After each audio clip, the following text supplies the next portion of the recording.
जगदोधारा हरी विठला,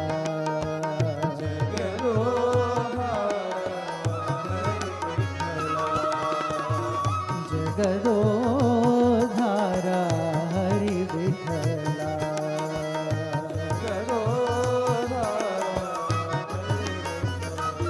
पांडुरंग विठला पंढरीनाथ विठला, पांडुरंग विठला पंढरीनाथ विठला, पांडुरंग विठला पंढरीनाथ विठला,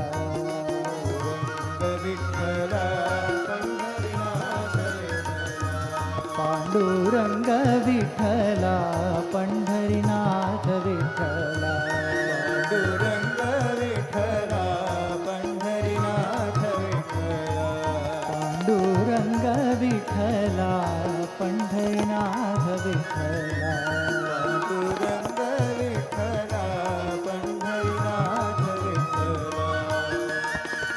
श्रीरमणी हृदयांतरंगा,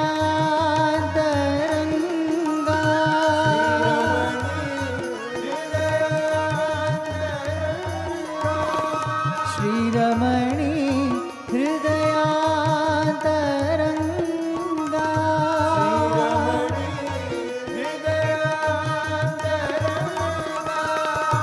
मंगळकर करुणातरंगा,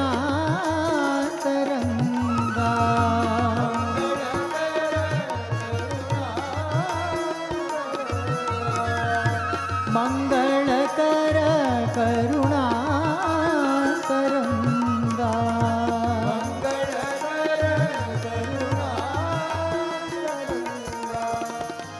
आश्रित दीन जनावन रंगा,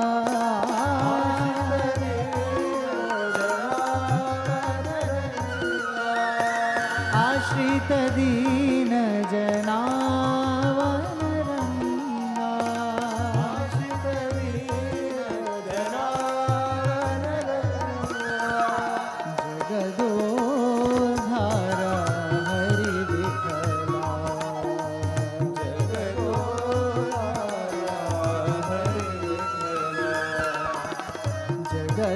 जगदोधारा हरी विठला,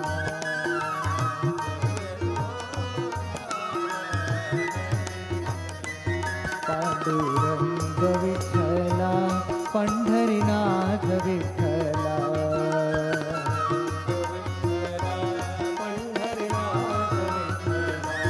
पांडुरंग विठला पंढरीनाथ विठला,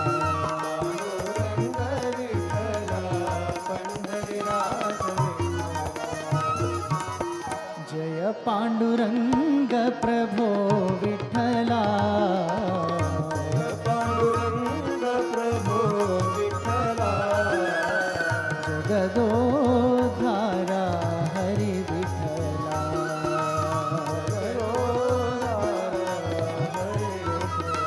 पांडुरंग विठला पंढरीनाथ विठला,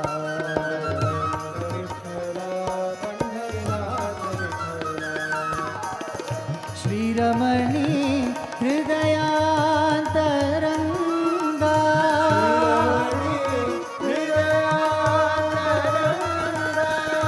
मंगळकर करुणातरंगा,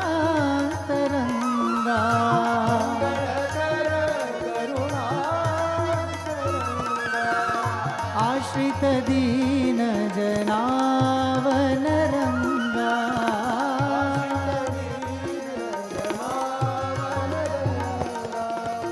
जगदोधारा हरी Vitthala,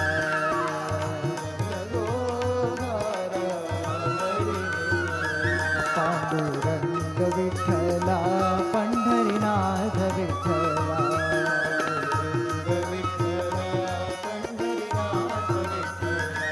Pandurang Vitthala Pandharinath Vitthala,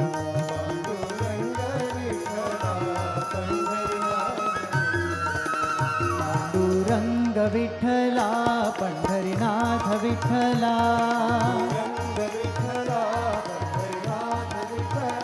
Panduranga Vitthala Pandharinath Vitthala Panduranga Vitthala Pandharinath Vitthala Panduranga Vitthala Pandharinath Vitthala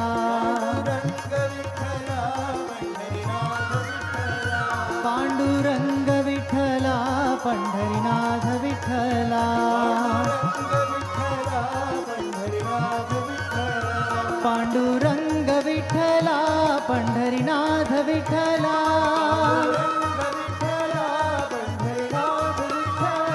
Panduranga Vitthala Pandharinath Vitthala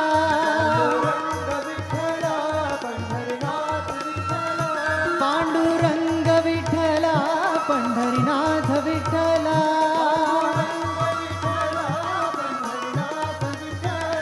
Panduranga Vitthala Pandharinath Vitthala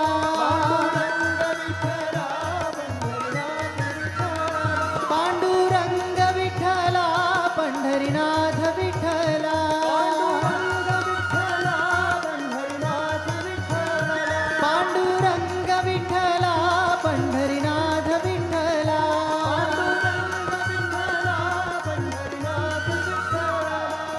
Panduranga Vitthala Pandharinath Vitthala Panduranga Vitthala Pandharinath Vitthala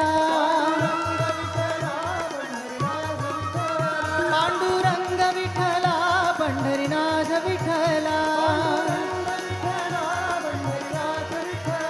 Panduranga Vitthala Pandharinath Vitthala Panduranga Vitthala Pandharinath Vitthala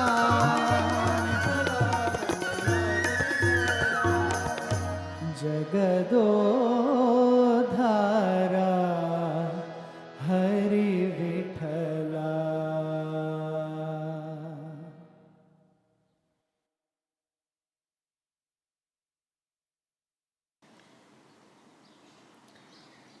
Om Shri Sai Ram, offering our salutations to the Almighty.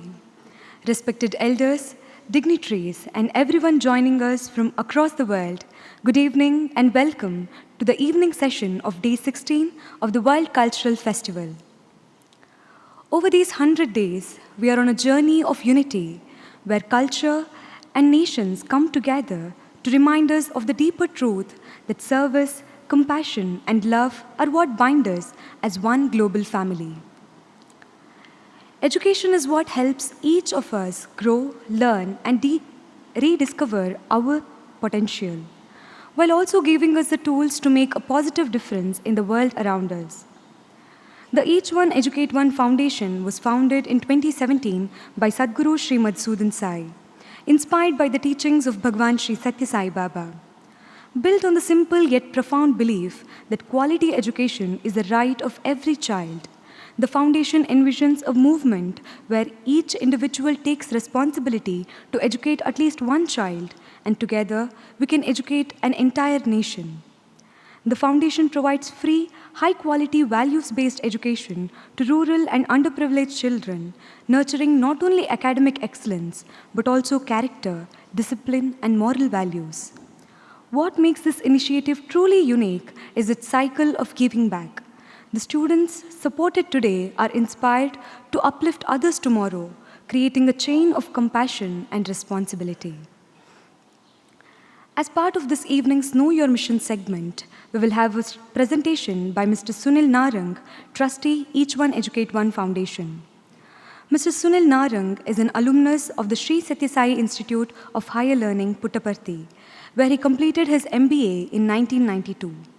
Following his education, he had a distinguished 26-year corporate career in the global branded fashion industry, leading manufacturing, exports, and market development across 5 continents. In 2017, he stepped down from his role as Vice President at UB Global to dedicate himself to serve in the mission inspired by Bhagwan Sri Sathya Sai Baba. and has been serving as a trustee of the Each One Educate One Foundation since its inception. Mr. Sunil Narang, please.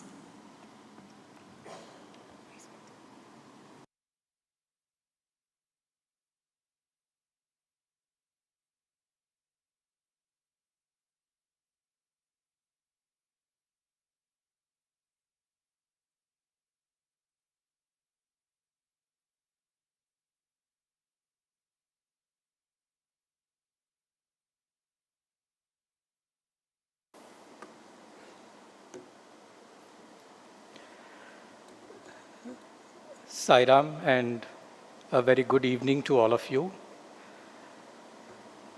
Humble salutations at the divine lotus feet of Bhagavan Sri Sathya Sai Baba and Sri Sadguru Sri Madhusudan Sai. Hearty greetings to all of you on this very lovely evening.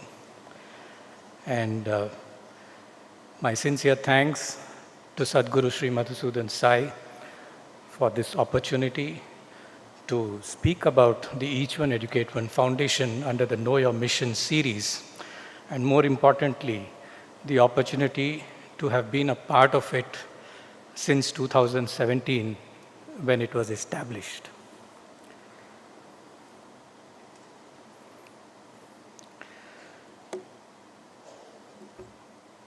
Salutations once again to our inspiration and guiding lights, Sri Madhyal Narayan Bhatt Anna, beloved Bhagavan Sri Sathya Sai Baba, and beloved Sadguru Sri Madhusudan Sai. They are the epitome of selfless sacrifice, selfless love, and selfless service to society and humanity.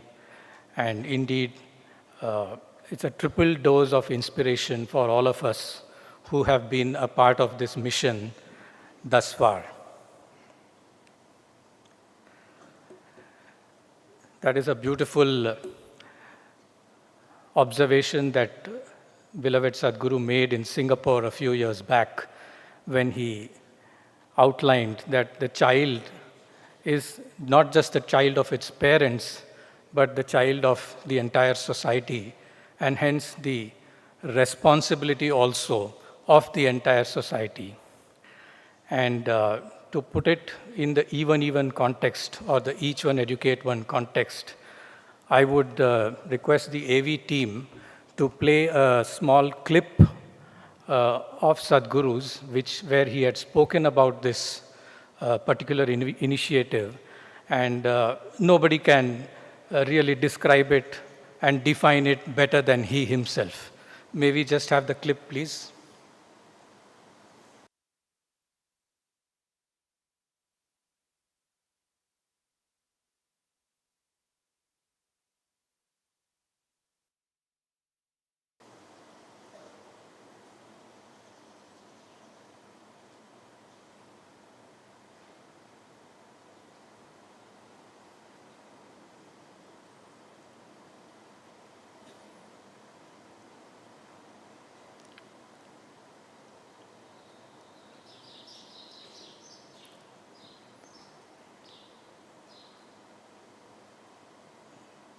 Shall we come back to it later?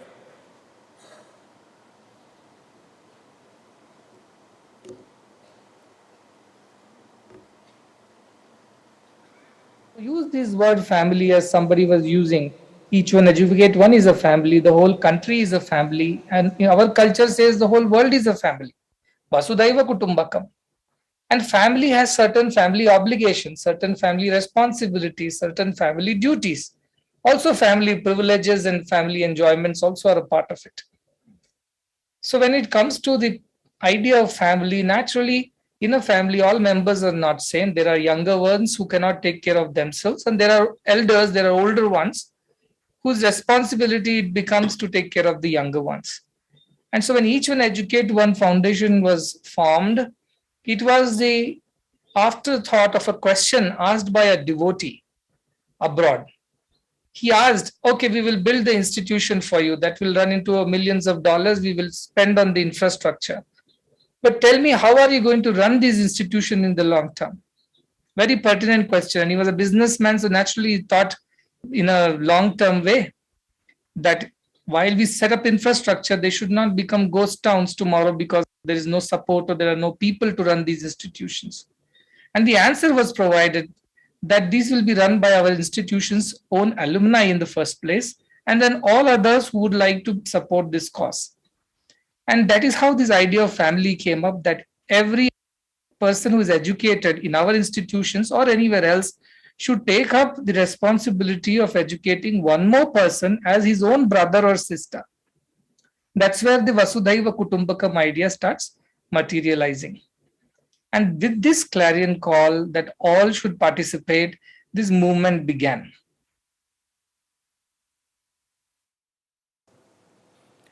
Thank you. So there we see how beautifully Sadhguru himself has enunciated what Each One Educate One is all about and what its role and significance is. And he also mentions there that it was for the alumni an opportunity to come together and avail of this wonderful initiative, to participate in it, to further the cause through this initiative, and to do their bit for the younger brothers and sisters. So that was the genesis of the Each One Educate One Foundation back in 2017. And there we see the vision and mission of the organization, and also the key attributes that define the activities of the organization, where it is about education being uncommercialized and provided free of charge, with a focus being on the rural geographies and the rural underserved, the needy and the deserving from a socio-economic standpoint, where there is a community involvement that is happening, where the education given is values-based, where the focus is equally on values as it is on the regular secular education.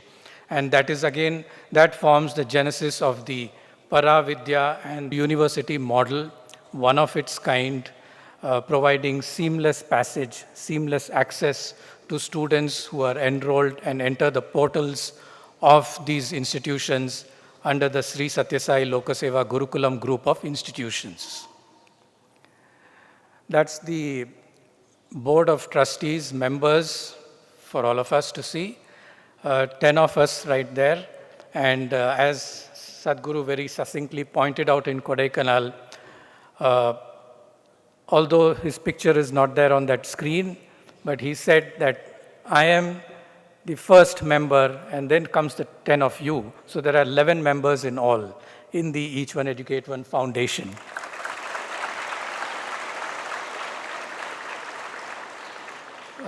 Another very interesting observation from this particular slide, not because we want to see our faces there for too long, but just to mention that between the 10 of us, we are spanning together collectively, we are spanning over 4 decades of association with the Sai mission. And that's the collective good fortune of all the 10 of us to have had this opportunity to be associated with the Sai mission and to be a part of it, starting from the late 70s right until now.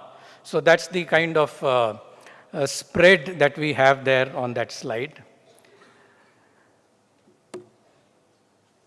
Sadhguru already in his video clip defined what the cause is all about and what the driving principle is all about. It's about extending our family.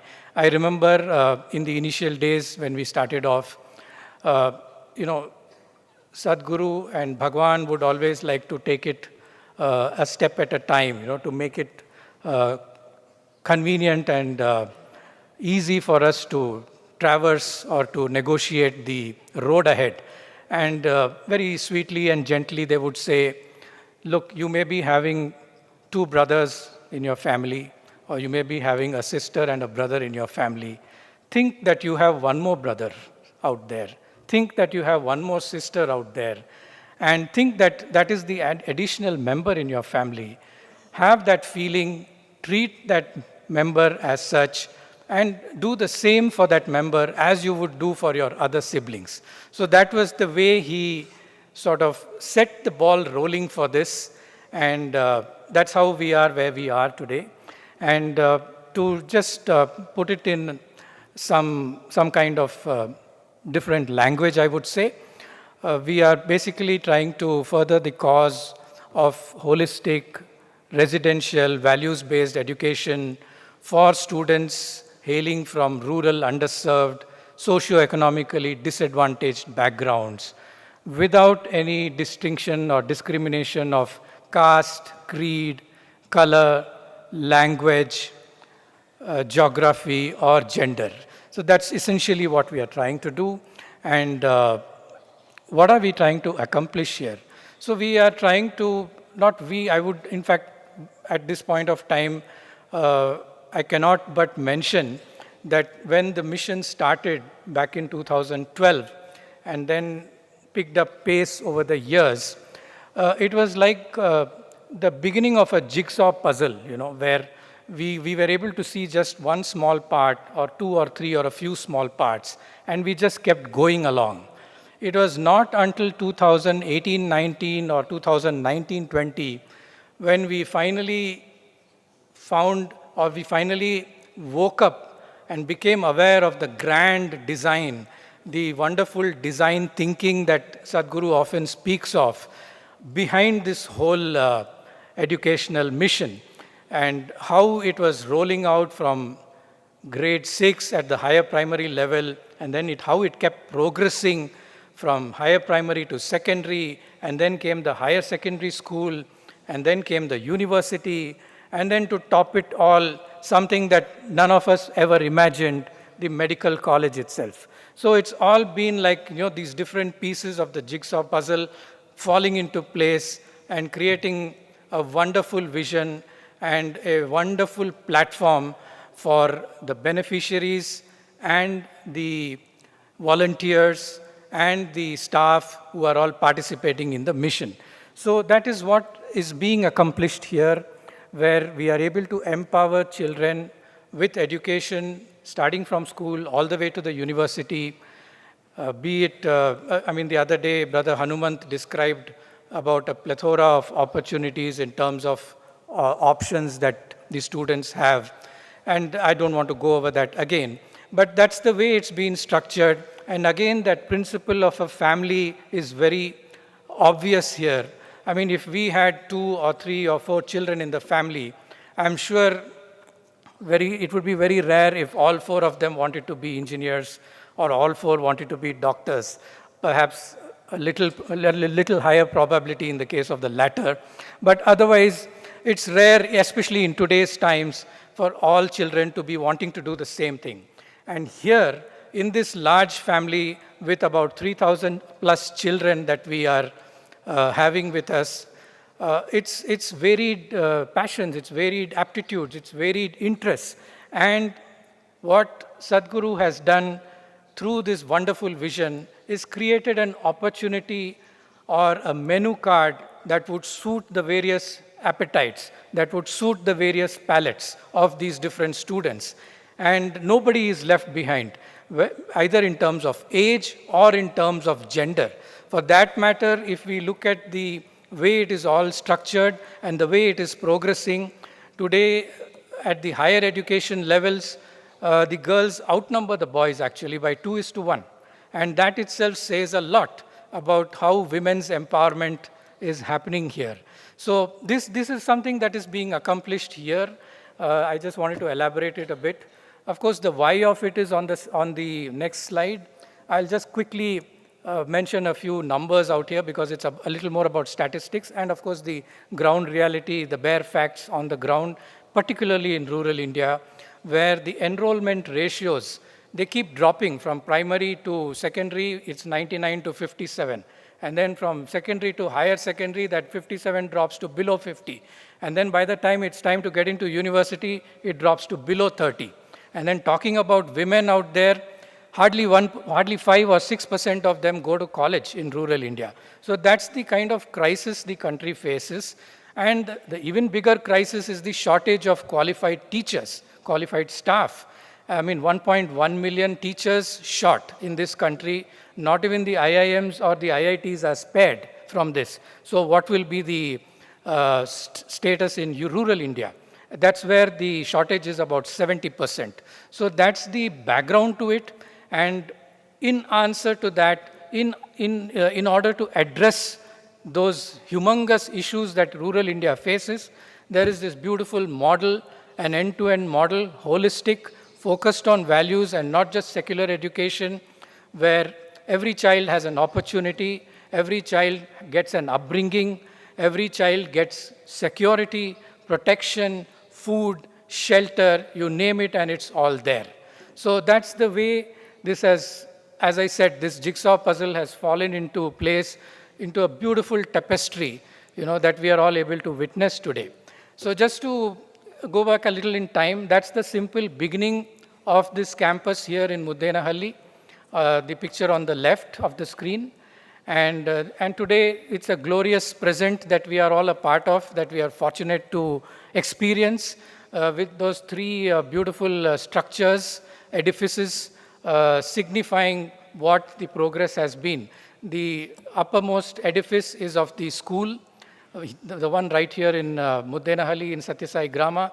And then we have the majestic Pentagon building in Gulbarga, representing the university. And of course, the wonderful medical college, the Sadhguru Sri Madhusudan Sai Institute of Medical Sciences and Research. So that's just to, it's a movement from nostalgia to the present. Like I said, this slide is, as I speak, this is a little redundant, but then those are the opportunities, and that's the kind of pathway that has been created, where children from rural geographies come into the schools, and then they can progress forward into the university or the skill development center, or pursue agricultural sciences, or even get into the medical field. Now, this is the kind of footprint that we have. A large presence in Karnataka. We cover about 17 districts in Karnataka today, and then a district each in Telangana and Tamil Nadu. 23 schools, 3 university campuses, and about 3,000 students. Okay, the Each One Educate One Foundation has a specific role and responsibility when it comes to these educare programs and the scholarships, where we have the Each One Educate One scholarship for the school children from grade 6 to 12.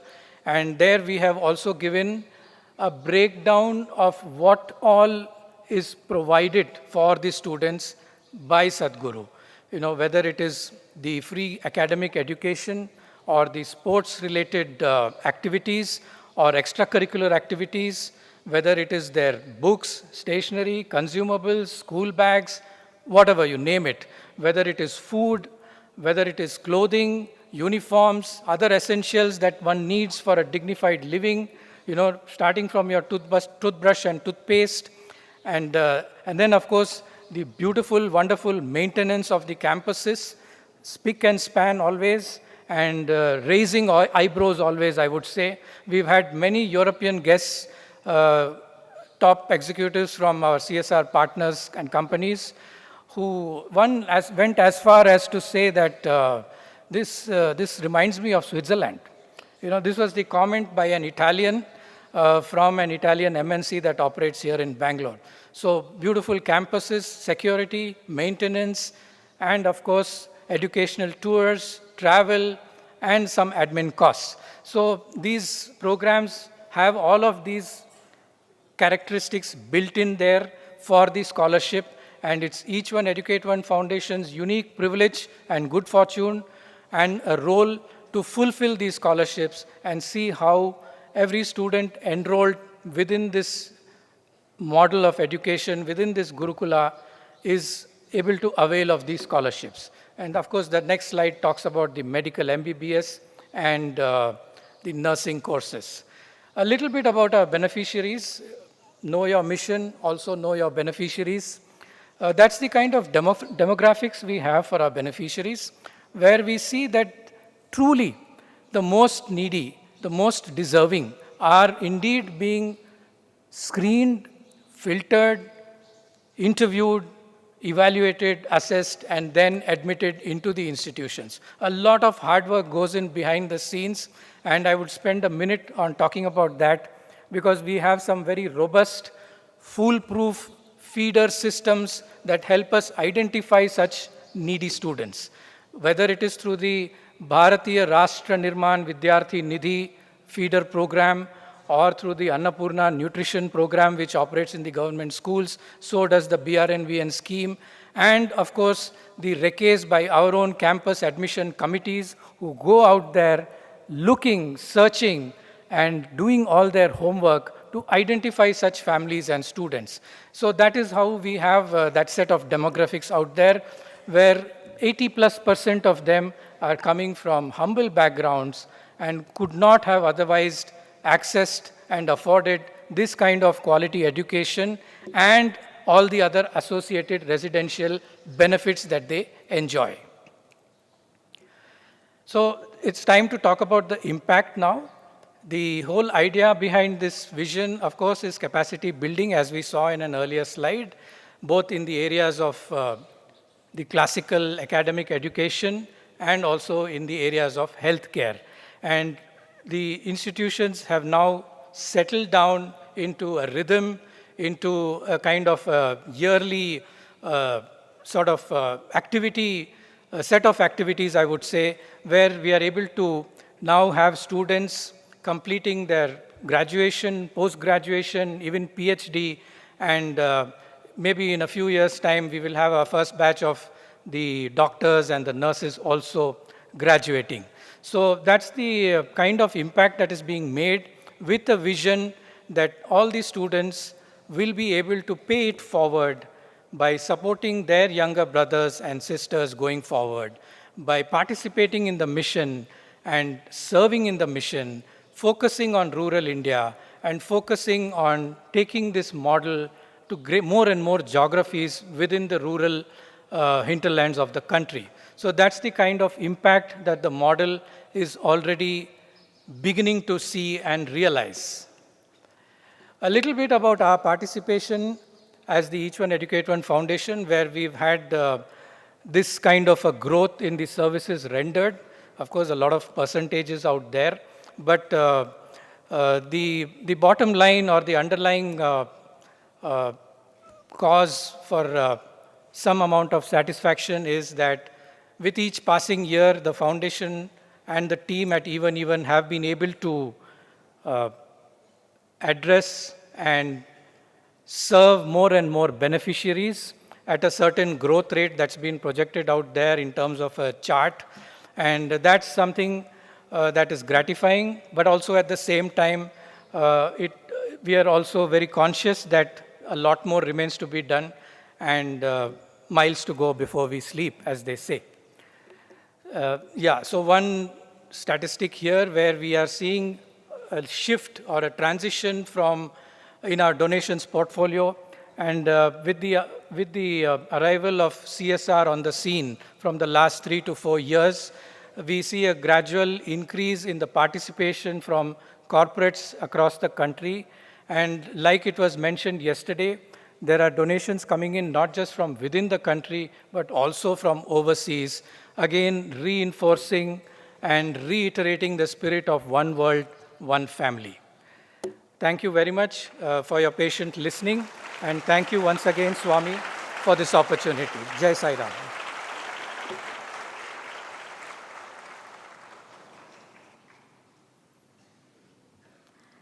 Thank you, sir. The Each One Educate One Foundation stands as a reminder that when we share knowledge, we shape a brighter and more equitable future for all. This evening, we are honored to present the CSR Circle of Honor to Software AG.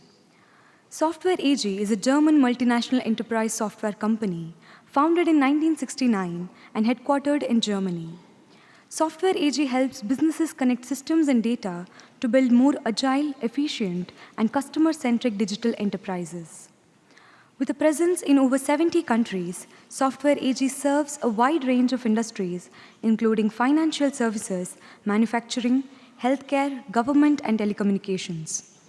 Through the Each One Educate One scholarship program, the company has been supporting the school education of Gurukulam students for the past 2 years, empowering young minds with opportunities for a brighter future. This evening, representing Software AG, we have Mr. Lokesh Krishnappa, Senior Manager Finance. May we invite Mr. Lokesh to kindly come forward and receive this honor.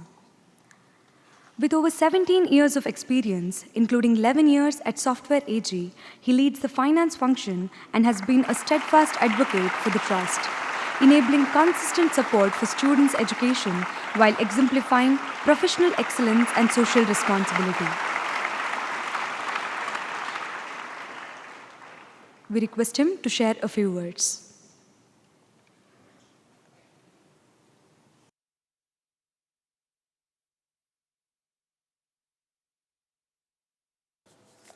Shri Gurubhyo Namaha.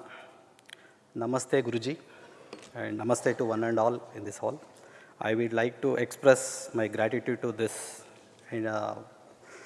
esteemed institution. Your service to the society will make significant difference to the people who are in need. So we are grateful to your institution and foundation for making us part of this mission.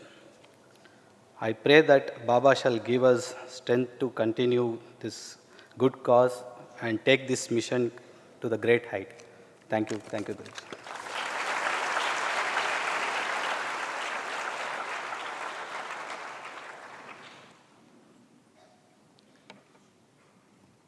This evening, we will learn about the country of Syria. Situated at the crossroads of Asia, Africa, and Europe, Syria has for centuries been a meeting point of civilizations. Its land is blessed with a fertile Euphrates Valley, desert landscapes, mountain ranges, and Mediterranean coastline. The historic sites of Damascus and Aleppo, which are among the oldest in the world, reflect Syria's deep heritage of art and architecture. We will now learn more from Ms. Aya, who will share the country's culture and lifestyle. Aya Mahna, a Syrian-born singer, songwriter, and oud player, holds a bachelor's degree in education. Since relocating to Canada in 2016, she has been recognized with the new Canadian Artist Award, the PIA Award, and a nomination for the YYC Music Award. Drawing on her roots in Sweden, Aya bridges Syrian and Canadian cultures through her performances at major festivals and cultural events. She is also actively engaged in humanitarian work, volunteering with Syrian Arab Red Crescent, and using music to inspire hope among displaced communities. Ms. Aya, please.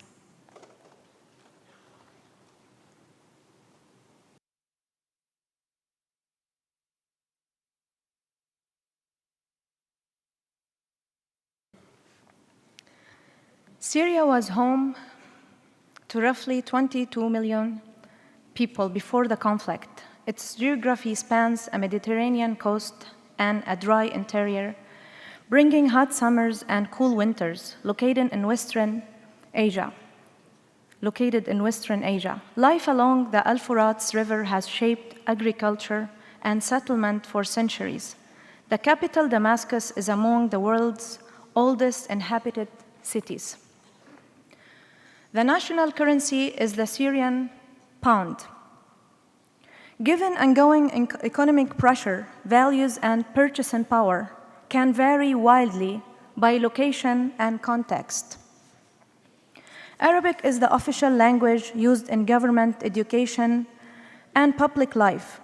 Modern Standard Arabic serves formal writing and media, while Levantine Arabic is the everyday spoken dialect. This blend helps Syrians move between formal communication and daily conversations with ease. Syria's heritage shines through landmarks such as Al-Azam Palace and the Castle of the Knights, and sites like the Sayyida Ruqayya and Khan As'ad Basha. Al-Azam reveal layers of faith and trade and craftsmanship. Together, these places offer a living window into the country's long and diverse history. Cultural values of heritage, resilience, and community strongly influence daily choices. Dignity, wisdom, and solidarity often guide how families support one another. Respect for elders, care for the land, and generous hospitality endure even through hardship. Meals are typically shared, reflecting a culture of welcome and togetherness. Popular dishes include hummus, fattoush, and yalanji, with baklawa enjoyed for dessert. Simple ingredients are prepared with care to create generous flavors that bring people to the table. For women, traditional attire often includes the handmade thobe, the overclock abaya, and a light scarf known as a sabha. For men, garments such as the qumbaz, the kufiya, headscarf, and the flowing jalabiya. Actually, not even me is familiar with these terminologies. But you're learning very well about the country. And the flowing jalabiya remain part of the cultural dress. These styles vary by region and occasion, reflecting local identity and tradition. Storytelling, poetry, and music preserve memory and identity across generations. Community celebrations often feature the dabki, a line dance that unites friends and family. Instruments like the oud, nai, and qanun fill gathering with melodies that feel both ancient and alive. Weightlifter Ma'an Asad earned an Olympic bronze medal in the men's plus 109 kilogram event at Tokyo 2020. His achievement has become a national symbol of strength and pride. It highlights how individual excellence can inspire hope amid difficulty.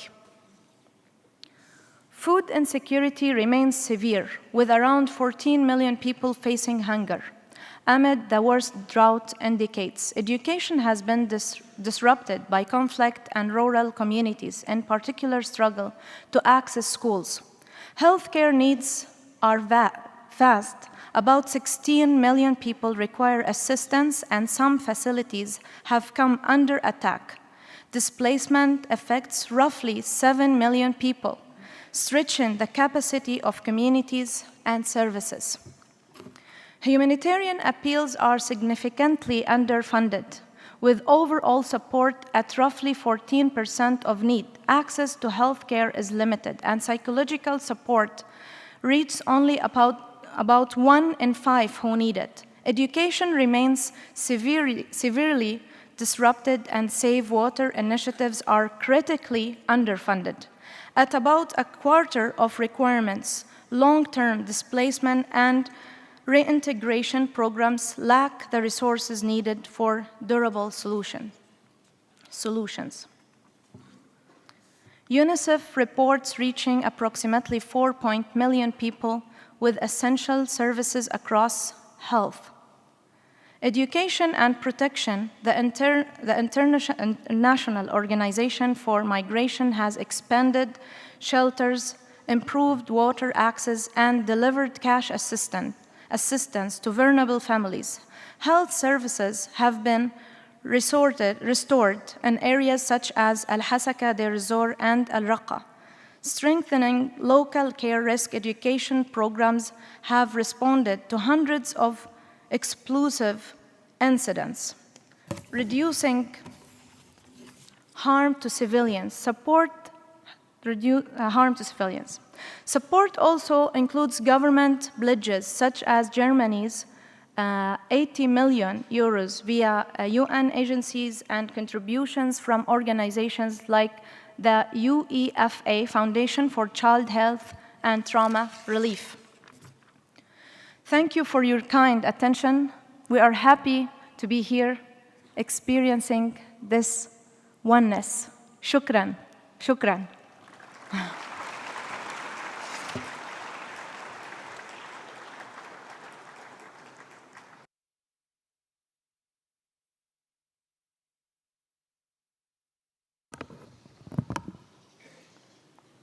We will now watch a short video presentation showcasing service activities in Syria.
We now invite Mr. Rami to share his transformative journey.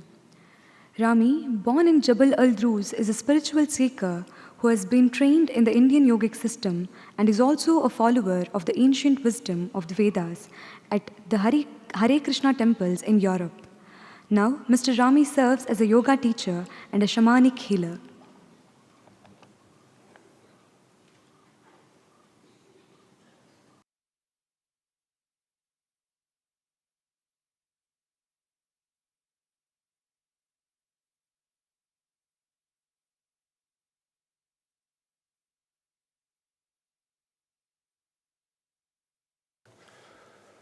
ॐ भूर्भुवस्वः ॐ तत्सवितुर्वरेण्यं भर्गो देवस्य धीमहि धियो यो न प्रचोदयात्. Good evening to everyone. First of all, I want to thank our dear Sadhguru for giving us this opportunity to be here and share my story. I was born in the sacred mountains of Jabal al-Druz in Sweden, a land where the wind carries stories of honor, kindness, and love. From my earliest day, my parents instilled in me values that shaped my heart forever: compassion, service, love, peace, and truth. As a child, our family embarked on a great journey of love to the India, the land of colors, spirituality, wisdom, and peace. Here I was blessed to meet great masters and above all, the embodiment of love on earth, Sri Sathya Sai Baba. His words and work touched my soul like sunlight touch a flower. I learned from Baba that true spirituality is above all religion, and that love is the highest truth. My family introduced me to the sacred practices of yoga and meditation, helping me explore the mystery of the soul and the divine within. My heart learned to see beyond borders, beyond names, beyond beliefs, to see only the human being, the child of God. But then darkness came, war broke out in our homeland. The people I loved were scattered like leaves in the storm. Since 2011, I have not been able to embrace my family. I belong to the Druze community, and we are people of love, truth, peace, and service. The spiritual roots are connected with the values that resonate with Indian philosophy and the Vedas. Our ethos is to extend help to others without asking about religion or background. This open-heartedness reflects the deep commitment to compassion and humanity. I was guided on a journey that took me far from my homeland. In Europe, I found the temples of Hare Krishna, which give me comfort and strength on my path. The wisdom of the Vedas opened my heart and deepened my soul. I served with love, listened with compassion, and offered my hand to those in need. My path then carried me across the oceans to the Amazon rainforest, where I lived among sacred tradition, learning the healing gifts of nature, the songs of the earth, and the science of energy. In the mountains, I found simplicity and peace. Through yoga, meditation, mantras, and the healing plants of the forest, I was blessed to support many on their journey of recovery and renewal, not only in the body, but also in the mind and spirit. I have always believed that all living beings are part of one family. To harm them is to harm ourselves, and to love them is to grow closer to the divine.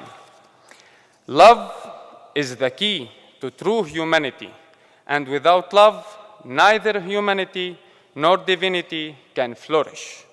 Even today, countless noble souls continue to embody this truth. They place love and service above all else. Serving God is best expressed through serving humanity. With gratitude, I remember the guiding lights who sowed in my heart the seeds of compassion and understanding, leading me toward the path of light. Now, after many years, I return to the land of love and peace, where I meet my brothers and sisters through the eternal bond of soul and spirit. I believe all living beings are connected, and kindness to animals reflect the depth of our compassion. Through love, humanity help us understand the divine within and around us.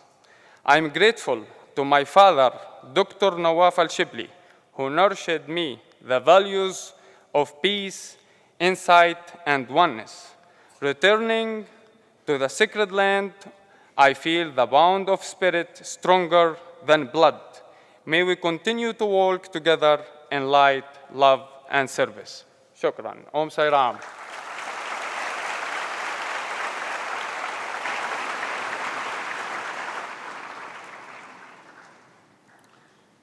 Thank you, brother. We now pray to Sadhguru to bless us all with his benedictory message.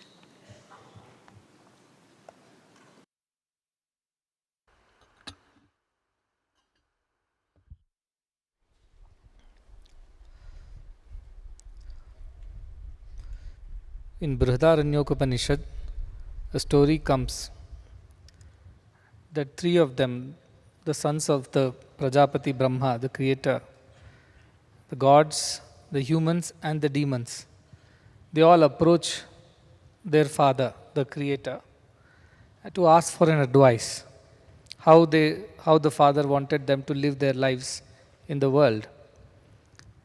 So when they approached, the father spoke only one word. They heard Da, as if it was an ethereal sound, Da. And each one of them understood that in their own way. The message of the Father, the Creator. The demons, who are generally cruel by nature, they are selfish people. They want things only for themselves. They don't want to do anything for others. Because of their nature of being cruel, they understood Da as the message of Daya, compassion. The humans, who are greedy by nature, they understood Da as Dana, which is charity. And the gods, who are very powerful by nature, they understood Da as the value of Dhamma, or restraint, as the message of the Father, Creator. We all human beings have all these three things within us. We are part divine, part humans, and part demons at times. When demonic qualities take over, we must remember the message of compassion, and we must practice compassion. When human quality of selfishness takes over, greed takes over, then we should remember the message and practice the quality of Dana, which is to do charity. And when divine qualities or our power grows, and there is a possibility that we may harm others, at that point of time we must contain ourselves and exercise restraint and practice the quality of Dhamma. So Dhamma, Daya and Dana are the three qualities that were told to us by the Creator. This is a story, it's a symbolism. But the truth is that today in the world, all the conflicts happen because we forget the original message. When we are cruel, we forget to become compassionate. When we are greedy, we forget to do charity. And when we are powerful, we forget to control ourselves and restrain ourselves. All the conflicts in the world is only because of forgetting the message and not following the true message. So people with great power cause great harm. People with great greed, they do too much of damage. And people with great cruelty, they cause so much of suffering. And that is the reason why all the conflicts are happening in the world. Today, as I was speaking to most of our devotees and associates from the Middle East this afternoon, and I heard their way of life. They were asking me very deep spiritual questions about their spiritual development, their growth. How do they know they're growing towards God? How should they stay on this path and not deviate from it? How can they speak to their other brothers and sisters when they are in trouble? How can they give them some love and compassion, peace and kindness? How can they practice these great values? These were the questions they were asking. And I thought there is hope, because maybe our children who are very young might not know too much about Syria and those places, but those who are grown-ups, they know. It's always on fire. That millions are displaced because of wars and conflicts between various communities, between the government and other agencies, and there is always perpetual conflict going on. Adding to the misery, there are earthquakes and landslides and such other natural calamities which happened recently. Because of that also a lot of people suffered. And in the face of all this suffering, I asked this question: are we really following the true message of God? Do we have the capacity to practice compassion and not cruelty?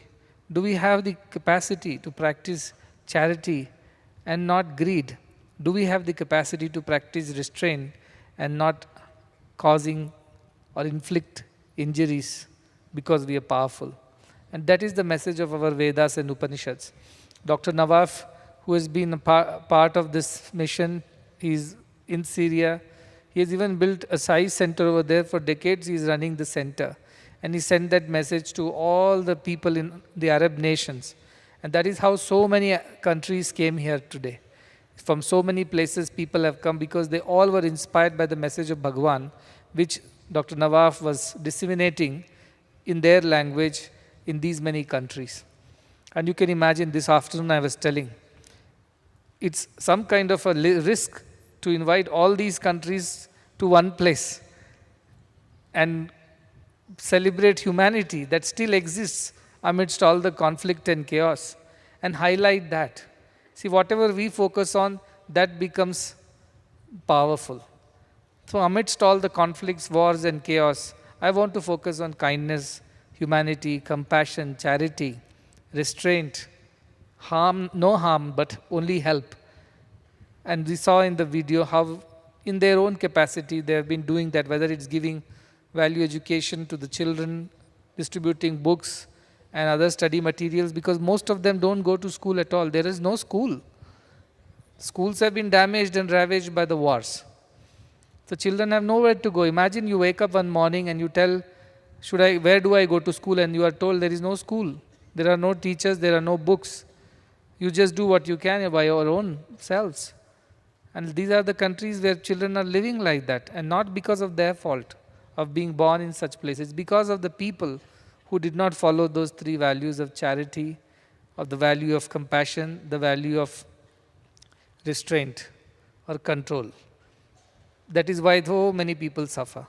But yet they have come from such faraway places to just be here with us and be a part of this mission. And in their own way, they're lighting lamps of hope, of kindness, of compassion in those very difficult countries and communities. So my heart goes out to Dr. Nawaf and his entire team and all the people from all these Arab countries who are here, who are doing so much good.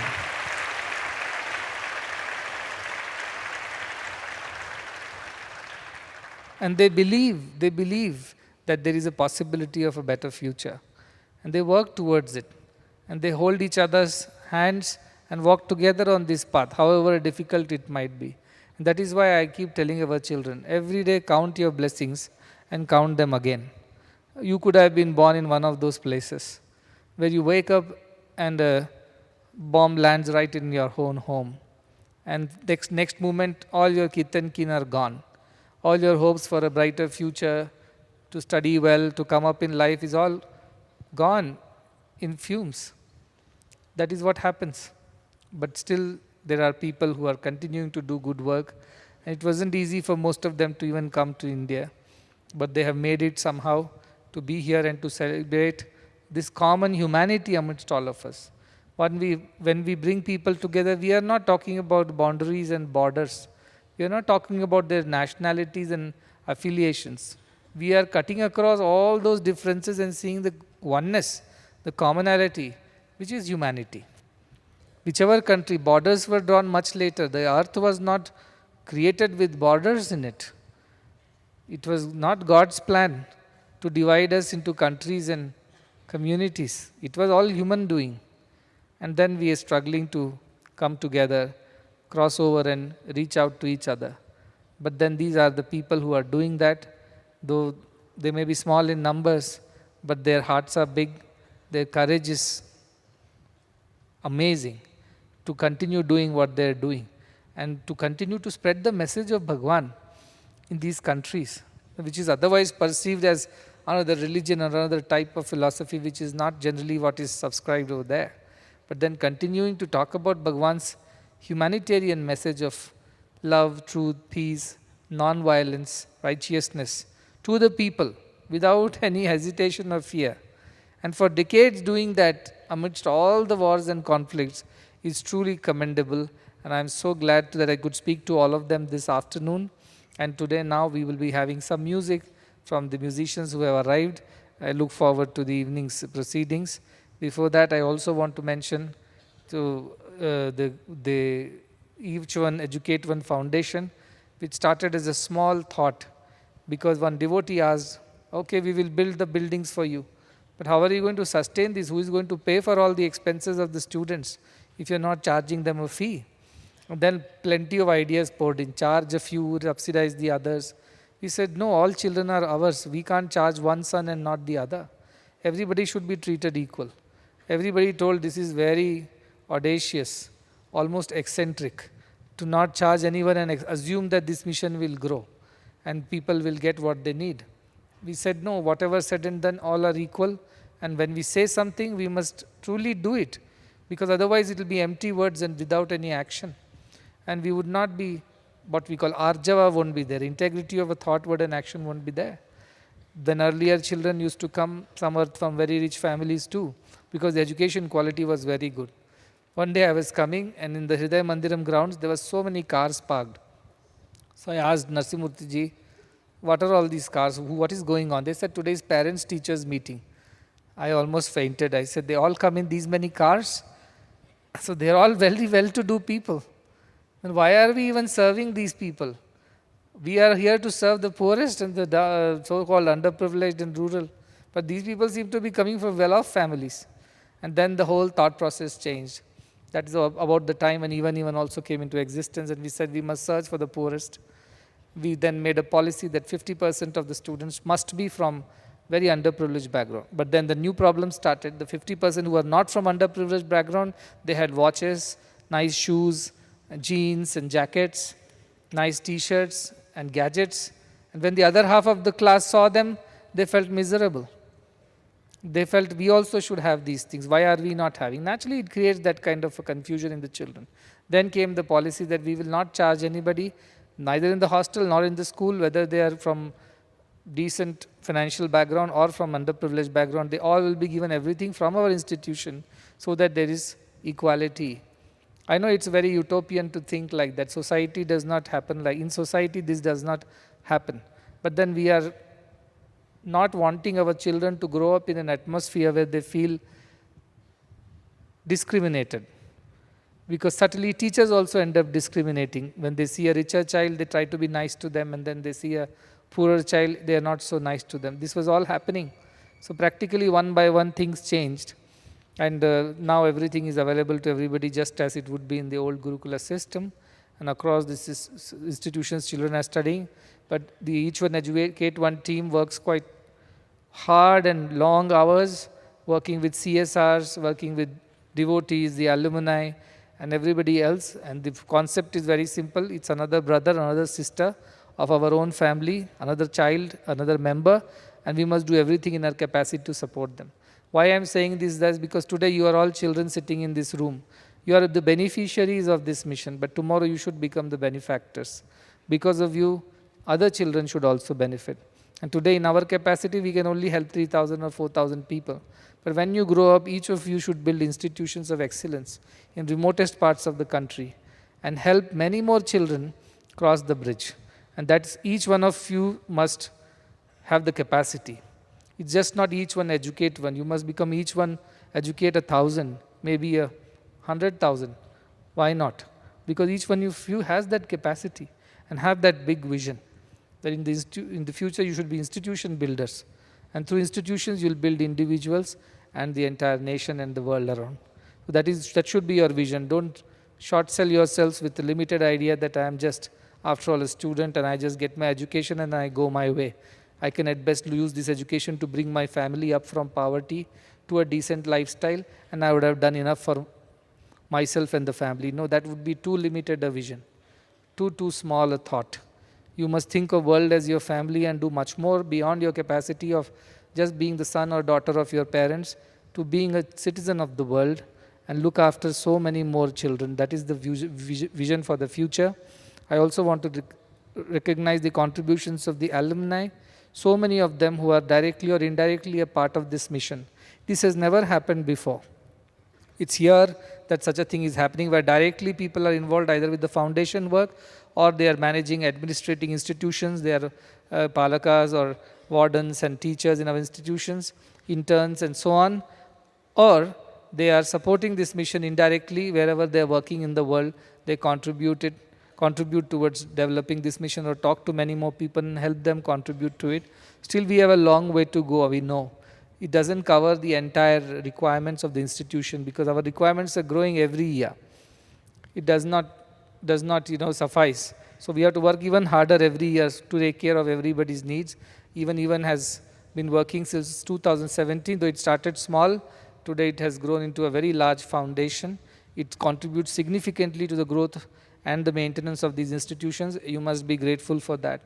We also are grateful to Mr. Lokesh, who has come here and from the software company, and he and his company has also been supporting even for the last 2 years, and so many more. So remember, we stand on so many shoulders. There are people who practice daya, dama, dana. That is why we are able to live a life, and we must always be grateful for that. Yesterday somebody asked me, Swami, I do not have any problems in life. My parents are well-to-do. I am well taken care of. What should be my attitude towards God? I don't seem to need God at all because I have everything in my life. I said, then be grateful that you have everything. Because sometimes we just don't realize that we are what we are because of so many people's contribution and above all God's grace.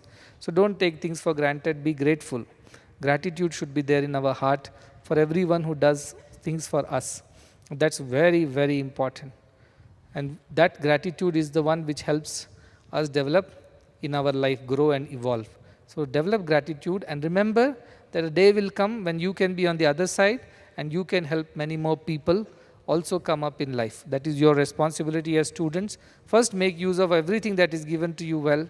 Do not waste your time, energy, thoughts or actions on things that are not going to improve you as a student. First is foremost that. That's why duty, devotion, discipline, discrimination, detachment, these are all 5 personal values for everyone, and for students it's most important that they should have this. I know it's a young age, mind gets distracted, it runs away here and there, and it engages in things which are not necessary.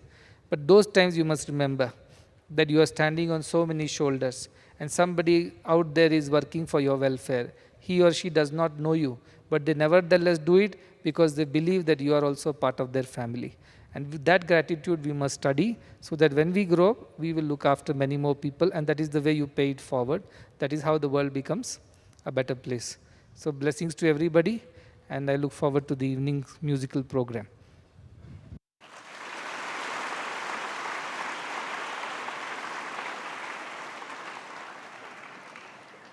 Now we will have a short break for 15 minutes, after which we will reconvene for the cultural program.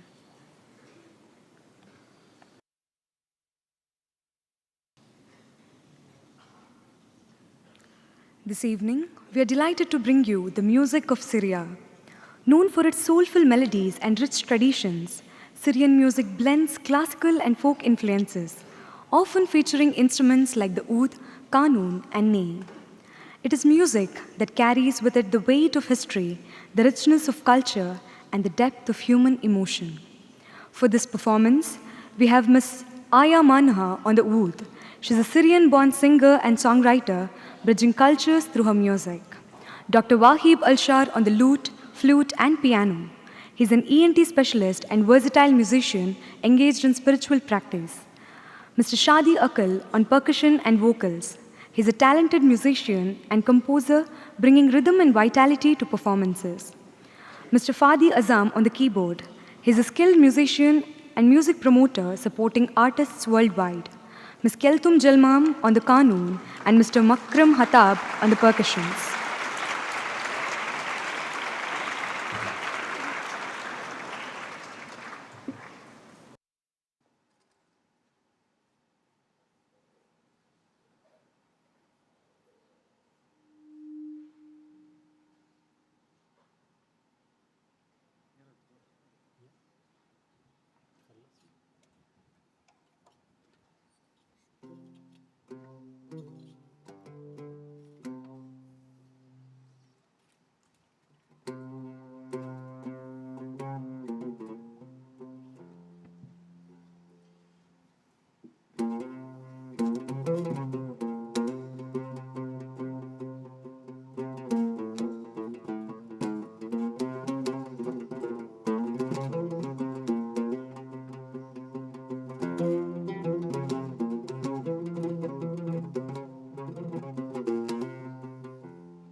يا عين من البكا زايد ورمها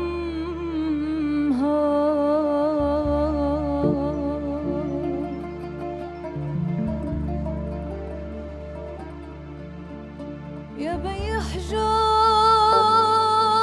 السم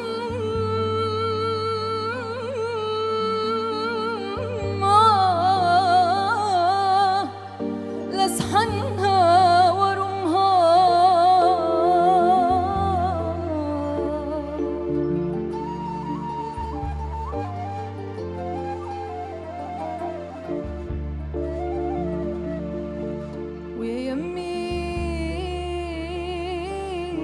على مهيرة تركض ورمها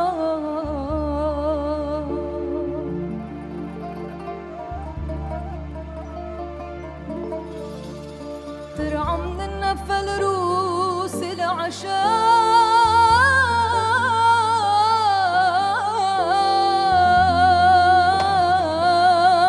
العشاب يا يابا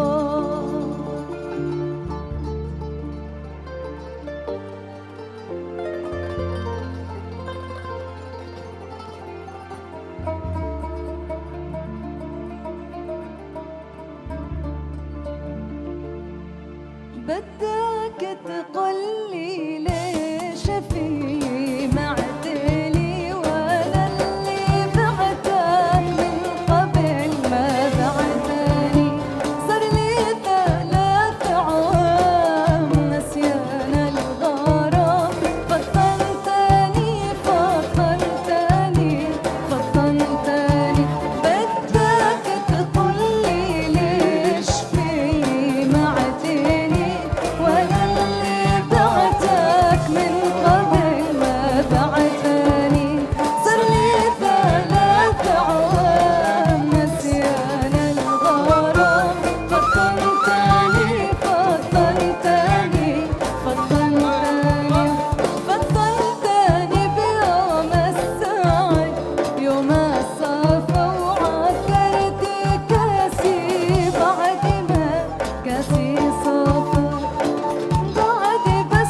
يا طيرة ما نروح دقدق على كل باب،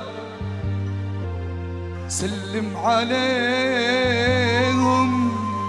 بالصبح وغياب وغياب. إن شافك ولي فروح قل له أنا المجروح، وقل له ولي فروح بالروح من صال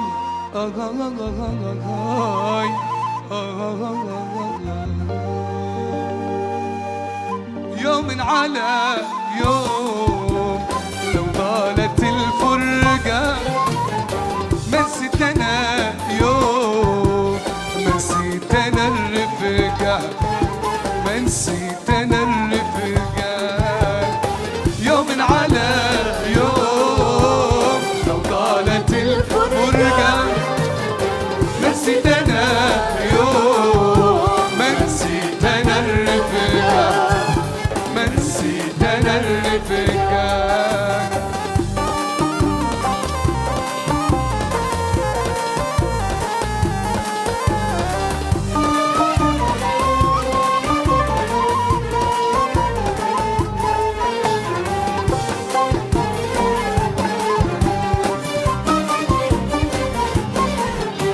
حلبة بعدك يا جبل السلطان، شرشف قصب ومطرز بنيسان، عرسك صبايا لمتك خلان، واني غريب بسأل عن الرفقة، واني غريب بسأل عن الرفقة. يوم على يوم لو طالت الفرقة ما نسيت أنا يوم، ما نسيت أنا الرفقة، ما نسيت أنا الرفقة. غالي علينا يا جبل عالي بربعك عالي، فارس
مربط الخيل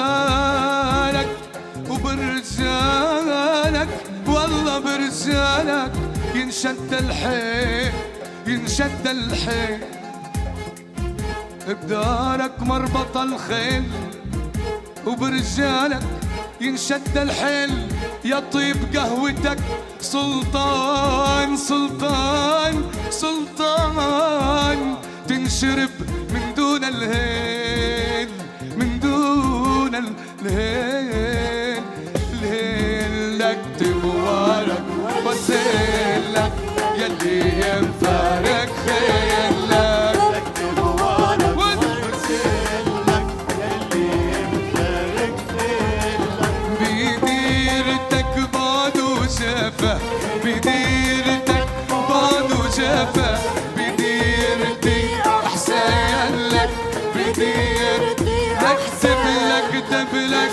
تبوارك وسيلك يلي ينفارك خيلك تبوارك وسيلك يلي ينفارك خيلك بديرتك بعد وشافه بديرتك وبديرتك احسن لك بديرتي احسن وبديرتي بتبت يا حي يا العيون نملاها حي بديرتي بترتاحي يا ابو العيون نملاها حي عقلي شرد وراحي عقلي شرد وراحي من شوفتي امثلك من شوفتي امثلك لك مبارك وارسلك يلي بطارك لك لك مبارك وارسلك يلي بطارك وبديرتك بعد وشافه بديرتك بعد وشافه بديرتي احسن لك بديرتي احسن لك.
يما تعاليلي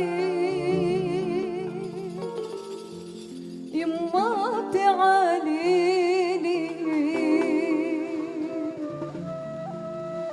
واني بجمر الغضا وانت بتعاليلي يما تعاليلي يما تعاليلي واني بجمر الغضا وانت بتعاليلي عندما يغيب القمر سمرة تعاليلي واشوف من يدحرج ولا اجرى على المية يما تعاليلي يما تعاليلي واني بجمر الغضا وانت بتعاليلي عندما يغيب القمر سمرة تعاليلي واشوف من يدحرج ولا اجرى المية يالله يا منيتي ويا زين ملقاكم مجنون ليل اصبحت واني بفرقاكم مرجاي رب العرش واكون وياكم نقضي تالي العمر وبقاعي برية يما تعاليلي يما تعاليلي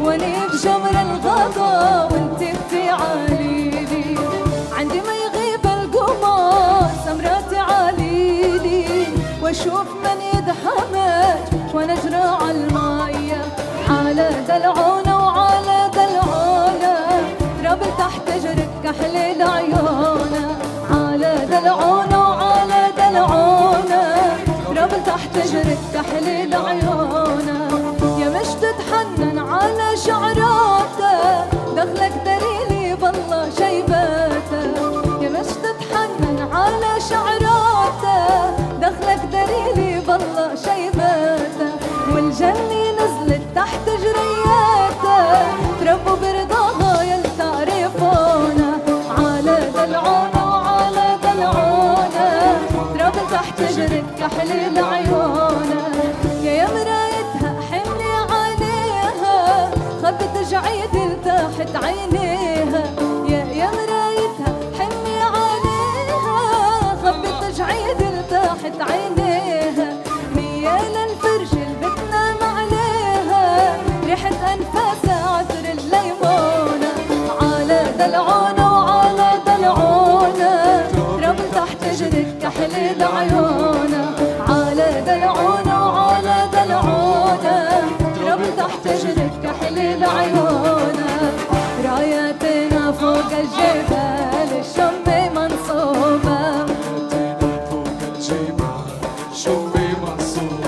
راياتنا فوق الجبال الشم منصوبة رايتنا فوق الجبال شمي منصوبة وخيولنا تسابق الريح بيوم الترادي وخيولنا تسابق يوم التراد عالجنة ونار الحرايب هبت هبوبة عالجنة ونار الحرايب هبت هبوبة عالجنة ونار الحرايب هبت هبوبة عالجنة ونار الحرايب هبت هبوبة وتلاوحوا بجوم السبايا زواجي وفرادي وتلاوحوا سرج السبايا زواجي وفرادي رايتنا فوق الجبال الشمي منصوبة رايتنا فوق الجبال شمي منصوبة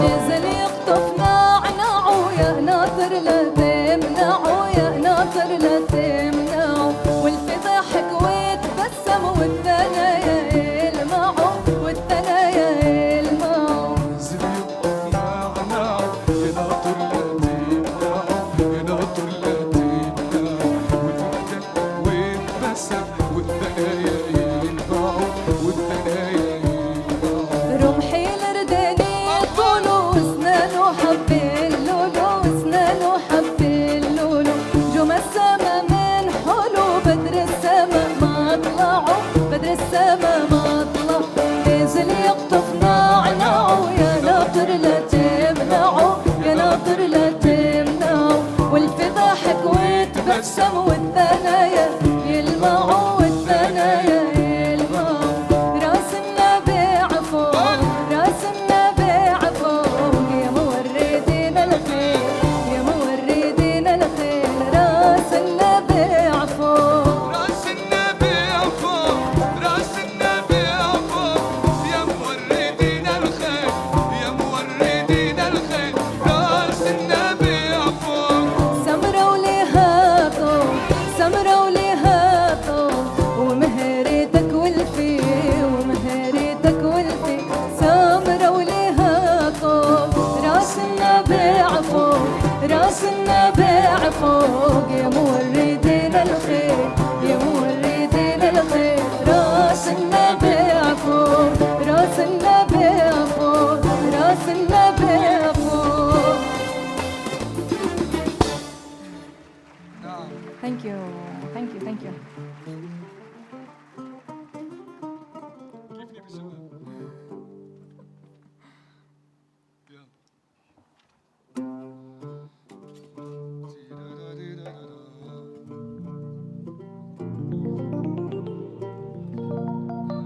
أمير النور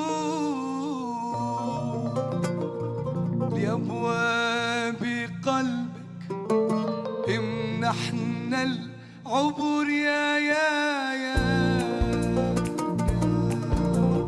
يا ملك السلام يا أمير النور لأبواب قلبك امنحنا العبور نحن نناجيك مولاي مولاي خلصنا أبعدنا يا مولاي عن درب الشرور يا ملك السلام يا أمير النور لأبواب قلبك امنحنا العبور نحن نناجيك مولاي مولاي خلصنا أبعد يا مولاي عن درب الشرور سيد السماء وعيك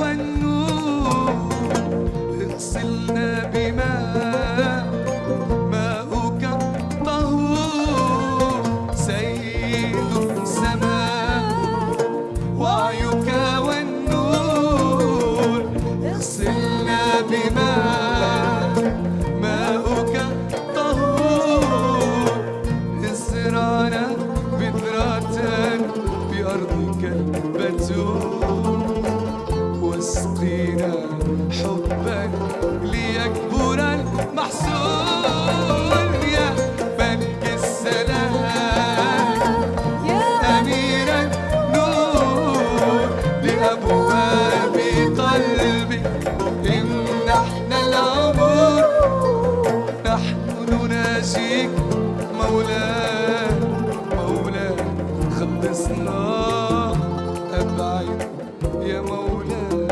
عن درب الشرور ما نفع الشموس إذا كنت الشموس ما نفع معبدي خلوتي والجلوس ما نفع الشموس إذا كنت الشموس ما نفع معبدي خلوتي والجلوس إذا أنا ما كنت بصحبتي رحيم إذا ما كان يملأني حبك العظيم يا ملك السلام يا أمير النور لأبواب قلب امنحنا العبور نحن نناجيك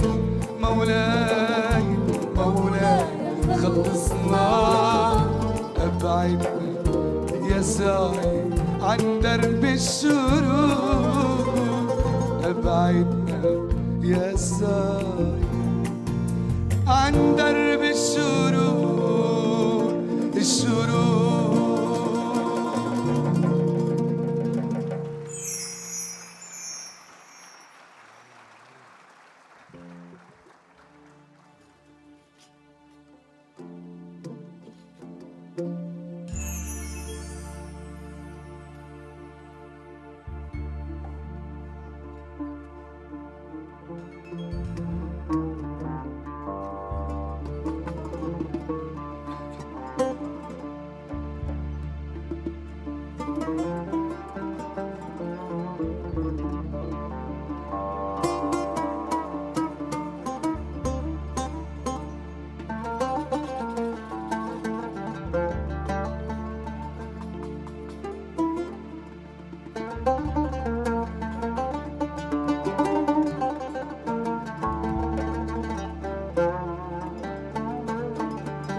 شدنا درب التفاني محبي صدق اللساني هدنا مولى الزمان هدنا مولى الزمان عالصفا صرنا اخوانا عالصفا صرنا اخوانا ربنا نورك هدانا وعدنا نوفي الامانه ربنا نورك هدانا وعدنا نوفي الامانه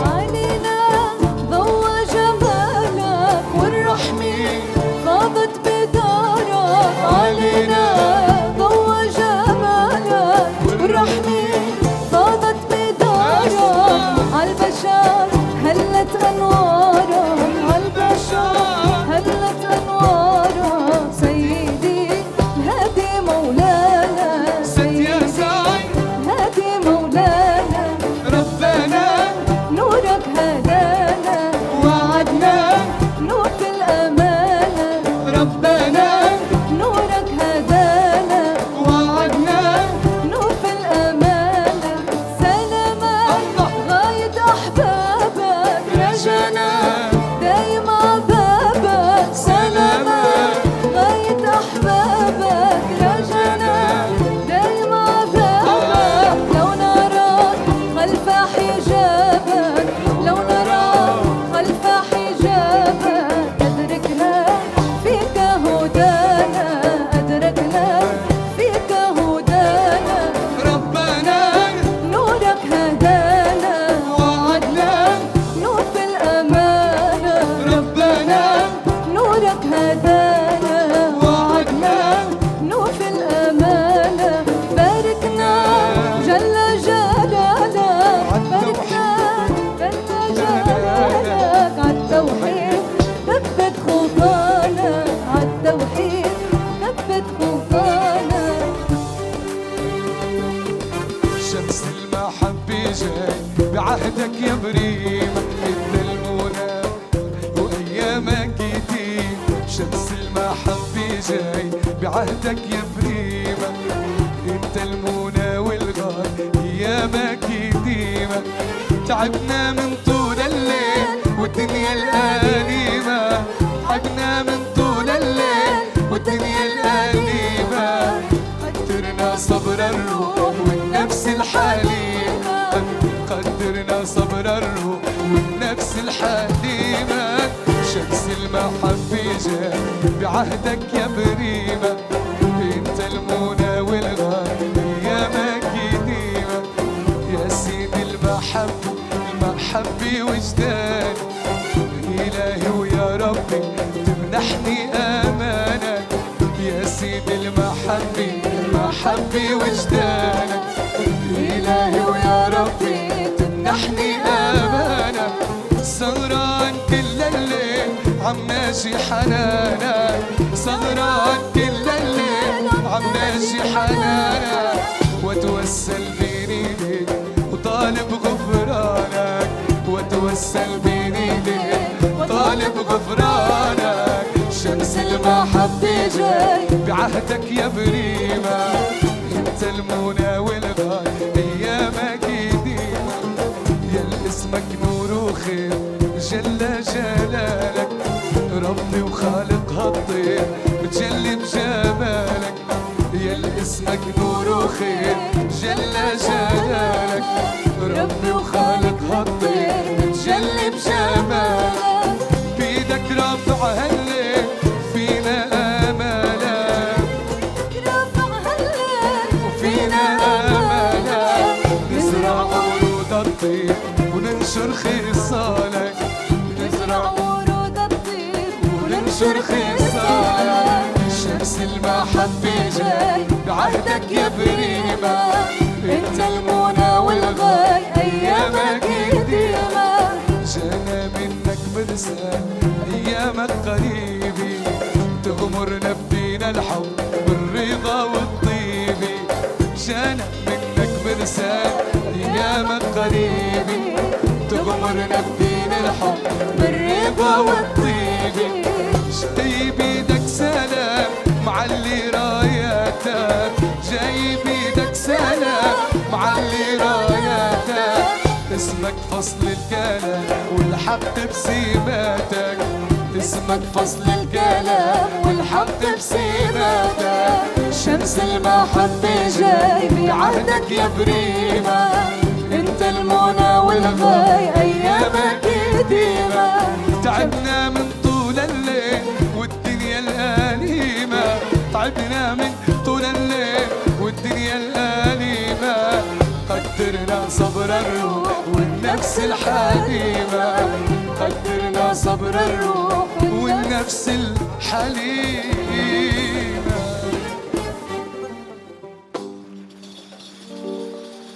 Thank you.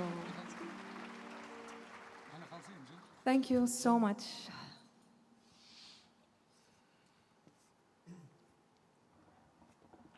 Thank you very much.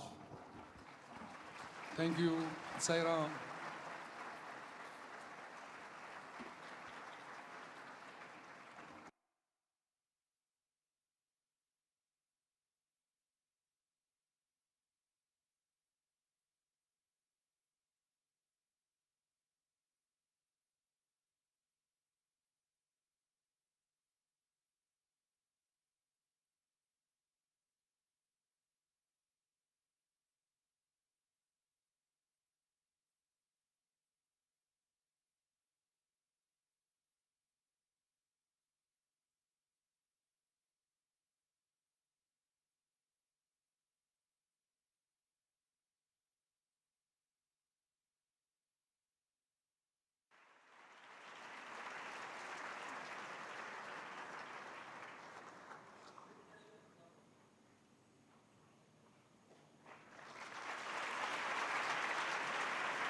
I think we did not realize the time at all, because it has some kind of a very groovy music. It just takes you along and you just flow along. You don't realize when one song changes into the other and how the time passes.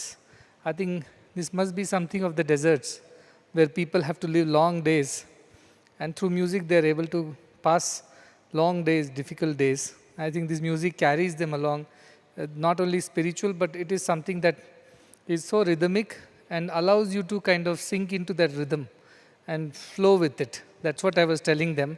We do not understand what you sang, but we felt joy listening to it, and we felt involved and engaged.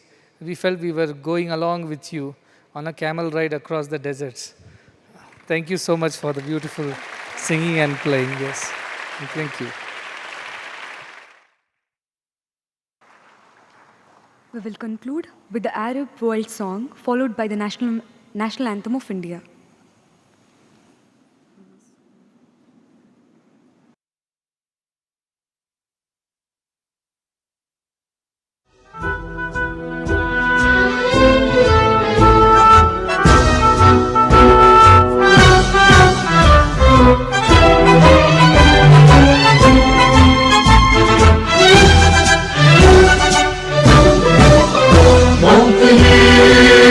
موطني الجلال